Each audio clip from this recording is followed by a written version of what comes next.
y va? Donc on pose f de x égale x sinus 5x. Donc ça c'est notre fonction f qu'on définit ainsi. Et pour vérifier si elle est paire ou impaire, on calcule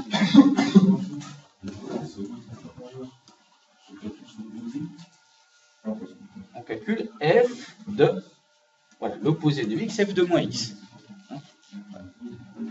Allez, vous me dites ce que ça fait? Ça fait moins x fois sinus de moins 5x. On ne se pose pas de questions. On remplace x par moins x. Donc ça, normalement, c'est pas de problème. Maintenant, c'est toujours la même chose. Tout à l'heure, j'avais cosinus moins 7x, je savais ce que ça fait. Là, j'ai sinus moins 5x. Qu'est-ce qu'il faut savoir sur le sinus? C'est quand vous prenez le sinus d'un opposé, sinus de moins pi sur 3, c'est moins sinus pi sur 3. C'est l'opposé, encore une fois, je vais le dessiner au-dessus. Sur le cercle trigonométrique, vous avez un angle θ, sinus θ, vous prenez l'opposé moins θ, moins sinus θ. Les sinus des opposés sont des valeurs opposées. Donc sinus moins 5x, il faut le savoir, ça vous fait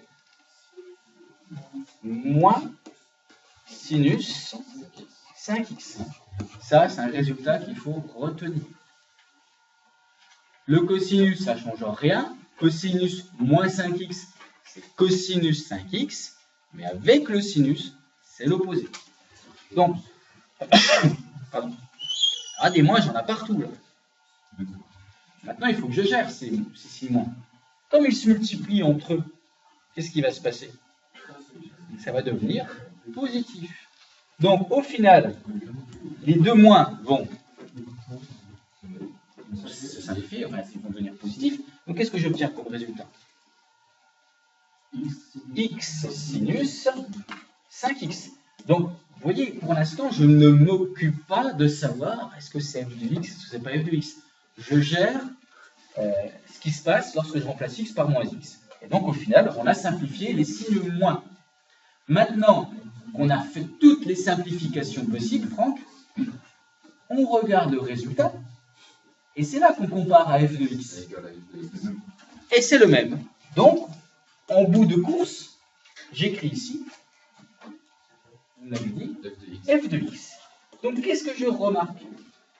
Je remarque qu'en calculant f de moins x, blablabla, blablabla, j'arrive à la fin à f de x. Conclusion, c'est pair. Très bien. F est pair.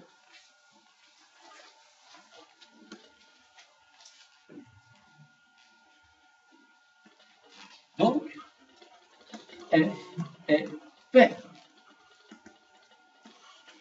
On est sur un intervalle sans point 0. Ce qui veut dire que maintenant, moi qui veux calculer l'intégrale entre moins pi sur 4 et pi sur 4 de f de x dx,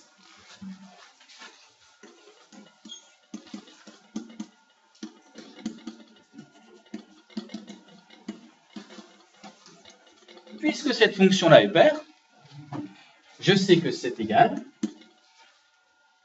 pour une, oui, 2 fois l'intégrale entre 0, voilà, on commence à 0, et pi sur 4 de x sinus 5x dx.